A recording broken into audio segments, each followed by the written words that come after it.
Bonjour chers amis, nous revoici avec ce catéchisme pour découvrir toute la profondeur de la parole de Dieu.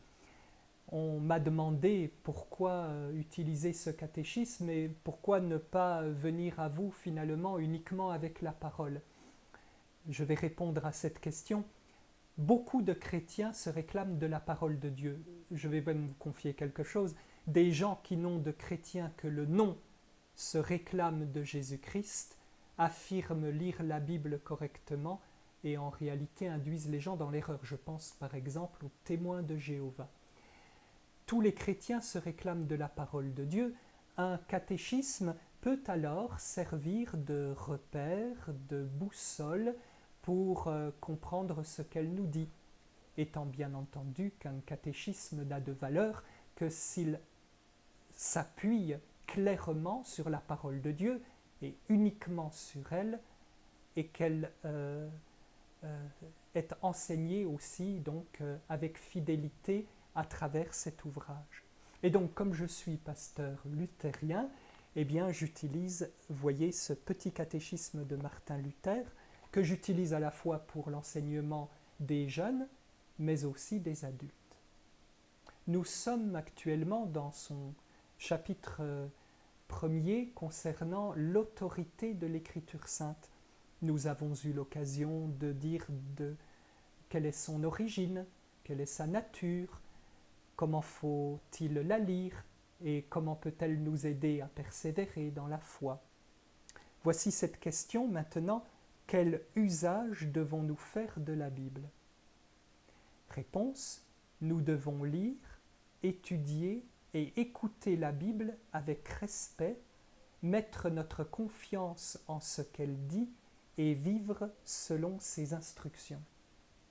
Je voudrais souligner ici que si vous avez cette capacité de lire, étudier et écouter la Bible avec respect, c'est parce que Dieu vous a permis de le faire. Autrement dit, ce n'est qu'avec la présence du Saint-Esprit que nous sommes rendus capables de voir au-delà des mots et de comprendre que la Bible, certes, se présente à nous comme un livre ordinaire, mais est beaucoup plus que cela, qu'au-delà des mots, il y a la parole même de Dieu, le verbe même de Dieu. Et bien évidemment, le conseil que je ne saurais que trop vous donner avant d'ouvrir votre Bible, avant d'ouvrir votre catéchisme, est de demander à Dieu cette grâce d'avoir des yeux pour voir, d'avoir des oreilles pour entendre, comme le dit l'Écriture, c'est-à-dire d'être tout à fait réceptif aux mots de Dieu et de trouver là, eh bien, la force, la foi et la persévérance dont vous avez besoin. Nous devons lire et étudier, écouter la Bible avec respect, mettre notre confiance en ce qu'elle dit et vivre selon ses instructions, est-il dit. Par exemple, dans Jean 5, vous étudiez les Écritures parce que vous pensez avoir en elles la vie éternelle. Ce sont elles qui rendent témoignage à mon sujet. Figurez-vous que Jésus dit cela à ceux qui étaient probablement les plus religieux à son époque. Et n'oubliez pas finalement que Christ, Jésus, est mort, non pas sur l'ordre de l'envahisseur romain, mais finalement s'il a été exécuté, c'est suite à la volonté organisée, orchestrée des gens qui étaient les plus religieux à leur époque. Ce qui me permet de souligner et de répondre à une remarque qui m'est adressée aussi. Beaucoup considèrent qu'il n'est pas nécessaire d'entretenir cette relation avec le Christ parce que les chrétiens sont souvent de très mauvais exemples de la foi.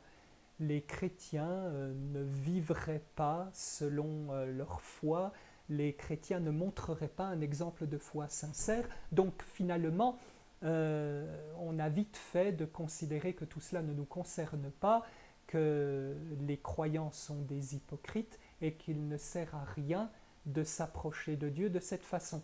Ce problème est aussi vieux que l'Évangile lui-même. Et Christ a dû déjà s'opposer à des hommes qui prétendaient détenir la vérité, qui prétendaient détenir la Bible, mais leur problème était que leur interprétation ne conduisait pas au salut. Ils étaient donc véritablement des hypocrites et des pièges pour leurs contemporains. Vous pensez avoir en elles la vie éternelle, dit Jésus. Ce sont elles qui rendent témoignage à mon sujet. Ces hommes ne voyaient pas que le Christ était le centre de la Bible. Cette exhortation aussi de Jésus en Luc 11, « Heureux ceux qui écoutent la parole de Dieu et qui la gardent ». Et puis un bel exemple, Marie, la mère de Jésus, Marie qui est un merveilleux exemple de foi et de confiance pour tous les chrétiens, qu'ils soient catholiques ou protestants. Marie gardait le souvenir de tout cela et le méditait dans son cœur. Tout cela, c'est ce que l'ange était venu lui apporter.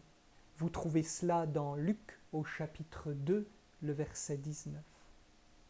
Et puis, cette exhortation de Jésus, que l'on trouve chez l'apôtre Jean au chapitre 14, le verset 3, « Si quelqu'un m'aime, il gardera ma parole. »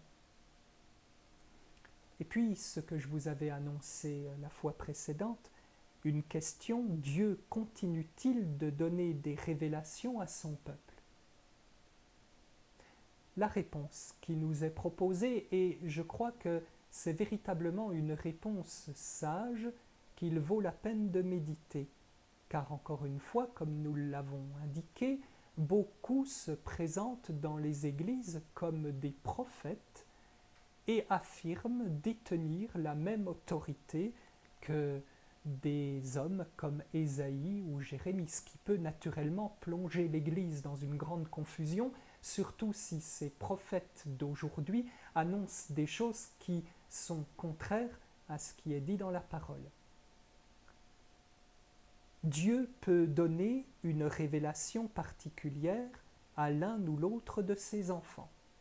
Et nous affirmons qu'il n'existe pas de nouvelles révélations qui seraient de nature à changer notre foi.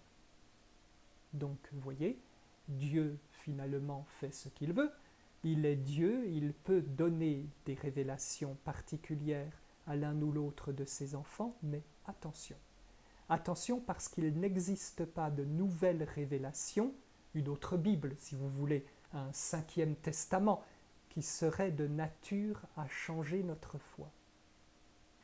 Et il nous est dit aussi, tout ce que le Seigneur a voulu faire savoir à l'Église pour la guider dans la vérité et la piété, il le lui a dit une fois pour toutes, par les prophètes et les apôtres, témoins de son Fils Jésus-Christ.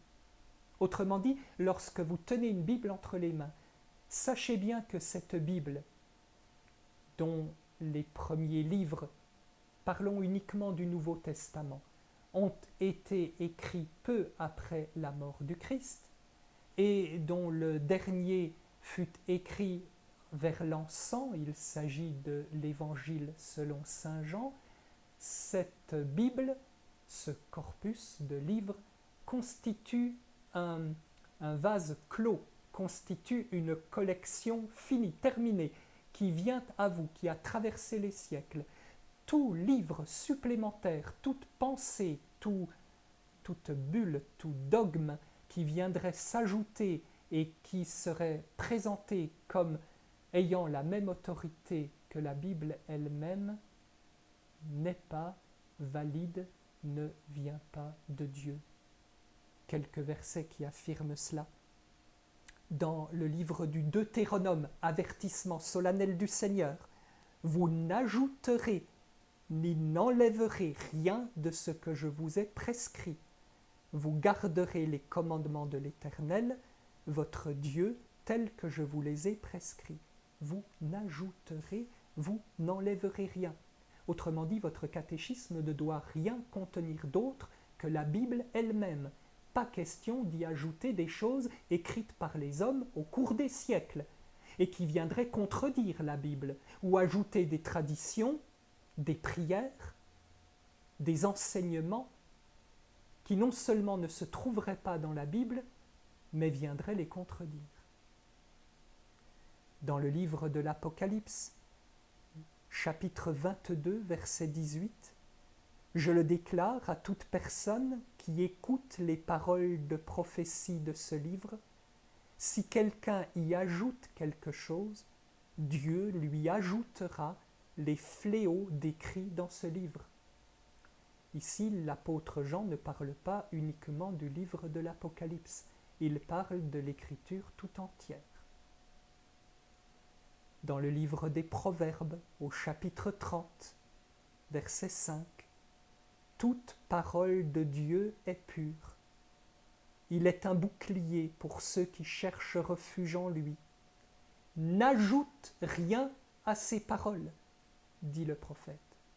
Il te reprendrait et tu apparaîtrais comme un menteur. » Autrement dit, ceux qui s'exposent à annoncer à l'Église des enseignements qui viendraient de leur propre intelligence, de leur réflexion, de leur méditation, et qui se trouveraient en porte-à-faux, en contradiction avec l'Église, avec l'Écriture, eh bien, non seulement Dieu aurait le droit de les réprimander, mais ils s'exposent eux-mêmes à une malédiction.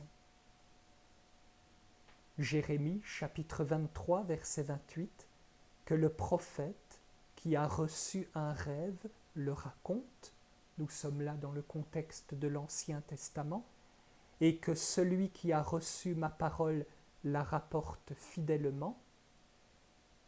Fidèlement, ça c'est le mot-clé de ce verset, car Jérémie s'exclame encore, « Pourquoi ajouter de la paille au blé ?» déclare l'Éternel. Ajouter de la paille au blé, c'est ajouter une parole humaine à la parole de Dieu.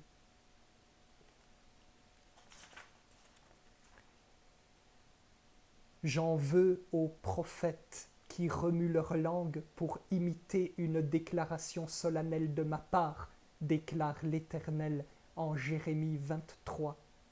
J'en veux à ceux qui prophétisent à partir de rêves pleins de fausseté, déclare l'Éternel. Ils les répètent et ils égarent mon peuple par leurs mensonges et par leur vantardise. Moi, je ne les ai pas envoyés et je ne leur ai pas donné d'ordre. Ils ne sont vraiment d'aucune utilité à ce peuple, déclare l'Éternel. Donc, si vous êtes en recherche, confiez-vous en la Bible et uniquement en elle. Et si vous poussez la porte d'une église, écoutez ce que dit le prédicateur et comparez ce que dit le prédicateur à ce que vous lisez dans la Bible. C'est la Bible qui est une lumière à vos pieds, une lumière sur votre sentier. Et puis, si vous découvrez une église qui enseigne d'autres vérités, ou une église qui posséderait encore ce ministère de prophète avec des gens qui parlent d'une autorité qui viendrait d'eux-mêmes, souvenez-vous de ces versets. Je vais vous quitter avec cette parole que nous avons lue en Luc 11, verset 28. « Heureux ceux qui écoutent la parole de Dieu et qui la gardent dans leur cœur. » Bonne semaine à vous.